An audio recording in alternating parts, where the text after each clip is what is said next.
அடுத்து தனியார் தொலைக்காட்சி ஒன்றில் வழக்கம் போல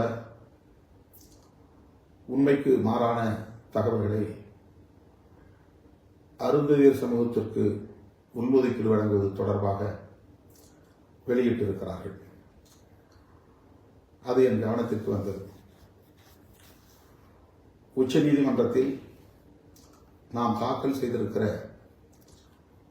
பெட்டிஷன் மனு என்பது சீராய்வு மனு அல்லது மீளாய்வு மனு என்று நாம் தமிழிலே சொல்லுகிறோம். அதை ஆங்கிலத்திலே ரிவ்யூ பெட்டிஷன் என்று சொல்லுகிறார்கள். ரிவ்யூ பெட்டிஷன் என்பது சொல்லப்பட்டிருக்கிற தீர்ப்பில்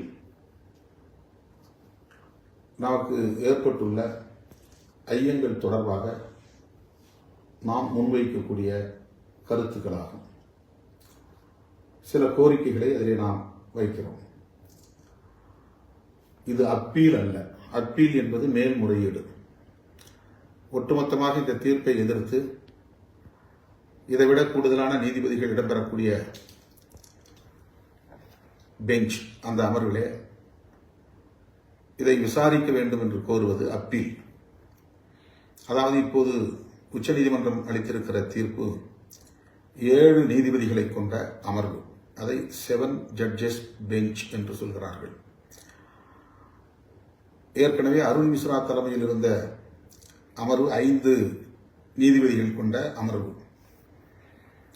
அது 7 நீதிபதிகளை கொண்ட லார்ஜர் பெஞ்ச் என்கிற ஒரு அமர்விலே பஞ்சாப் மாநிலம் தொடுத்த வழக்கு விசாரணைக்கு எடுத்துக் கொள்ளப்பட்டது.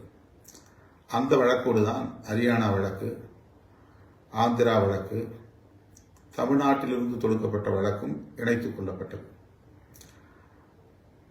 அது தொடர்பான தீர்ப்பு 7 நீதிபதிகளை கொண்ட இந்த அமர்வு வழங்கியது. நாம் அருண் மிஸ்ரா தலைமையிலான 5 நீதிபதிகள் கொண்ட அமர்வு வழங்கிய தீர்ப்பை உள்ஒதுக்கீடு செல்லும் என்கிற அந்த தீர்ப்பை அறிக்கை வெளியிட்டிருக்கிறோம். தமிழ்நாட்டில் அருந்ததியருக்கான உள்ஒதுக்கீடு குறித்து அனைத்து கட்சி கூட்டம் கூட்டிய போதும், கூட்டுவதற்கு முன்பும், கூட்டிய போதும் அருந்ததியர் சமூகத்திற்கான உள்ஒதுக்கீடு குறித்து அன்றைய முதல்வர் முத்தமிழறிஞர் கலைஞர் அவர்களிடம் ஆதரவை நல்கினோம், ஒத்துழைப்பை நல்கினோம். அண்மையில் கூட புதிய தமிழகம் கட்சியை சார்ந்த தலைவர் திருமாவளவன் அன்றைக்கு ஆதரித்ததால் தான் இது சட்டமாகவே ஆனது என்று என்னை கண்டித்ததை நீங்கள் தொலைக்காட்சிகளில் பார்த்திருக்க முடியும்.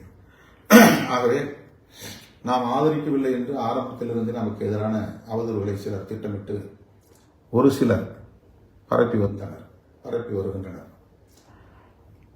புத்தகமாகவும் தப்பு தப்பாக ஆதாரமில்லாத குற்றச்சாட்டுகளை அள்ளி இறைத்து வெளியிட்டார்கள். அப்போதே ஜூனியர் விகடன் இதழில் நம்முடைய கருத்தை திரித்து தவறாக பதிவு செய்திருந்ததை தம்பி வே கனியமுதன் அண்மையிலே எனக்கு நினைவூட்டினார். அருந்ததியர் சமூகத்திற்கு இடஒதுக்கீடு வழங்க வேண்டும், அதை உள்ஒதுக்கீடு என்று சொல்லுவது அந்த சொல்லாடல் பொருத்தமானதில்லை என்று நான் சொல்லியிருந்தேன். ஒவ்வொரு சமூகமும் தனித்தனி சமூகமாகத்தான் இங்கே வாழ்ந்து கொண்டிருக்கிறோம். அதுதான் யதார்த்தமான உண்மை.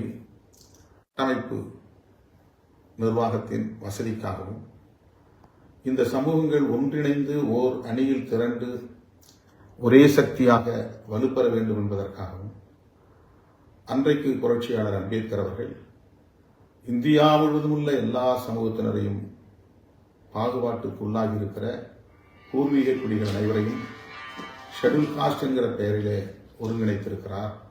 ஆனால் ஒவ்வொன்றும் தனித்தனி சமூகம்தான். மகார் சமூகமும் எஸ்சி தான்.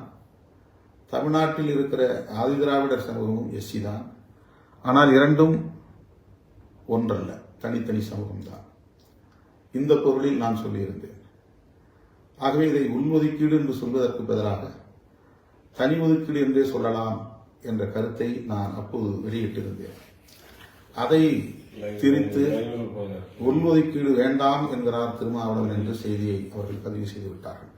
அப்போது ஊடகம் தவறாக பதிவு செய்ததை பிடித்துக் கொண்டு நாம் உள்ஒதுக்கீட்டை எதிர்க்கிறோம் எதிர்க்கிறோம் எதிர்க்கிறோம் என்று இன்றைக்கும் சிலர் கூச்சல் போட்டுக்கொண்டே இருக்கிறார்கள். உண்மையாக எதிர்ப்பவர்களை விட்டுவிட்டார்கள். ஒரு வார்த்தை கூட அவர்கள் பற்றி அவர்கள் பேசுவதில்லை. ஏனோ ஆதரிக்கிற நம்மை மீண்டும் மீண்டும் கடுமையாக விமர்சிக்கிறார்கள். அதற்கு பொருள் விளங்கவில்லை. நாம் ஆதரித்தோம், அது சட்டமானது, 15 ஆண்டுகளாக அது நடைமுறையில் இருக்கிறது. அதற்கு பிறகு அருண் மிஸ்ரா தலைமையிலான உச்சநீதிமன்ற தீர்ப்பில் உள்ஒதுக்கீடு செல்லும் என்று அறிவித்த போதும் வரவேற்றோம், ஆதரித்தோம். இப்போது நாம் இந்த 7 நீதிபதிகள் கொண்ட தீர்ப்பை எதிர்ப்பதற்கு பல காரணங்கள் ஏற்கனவே விளக்கப்பட்டுள்ளன. அது அருந்ததியர் சமூகத்தின் உள்ளொதுக்கீட்டை பொருத்தி பார்த்து புதிய விளக்கங்களை சொல்லுகிறார்கள். மாயாவதி அம்மையார் இந்த தீர்ப்பை எதிர்க்கிறார். தமிழ்நாட்டில் உள்ள அருந்ததியர்களுக்கு கொடுக்கக்கூடாது என்ற அதற்கு பொருள் அல்ல. அவர் அகில இந்திய அளவில் கொடுக்கப்பட்ட மக்களின் ஓர்மையை, ஒருங்கிணைவை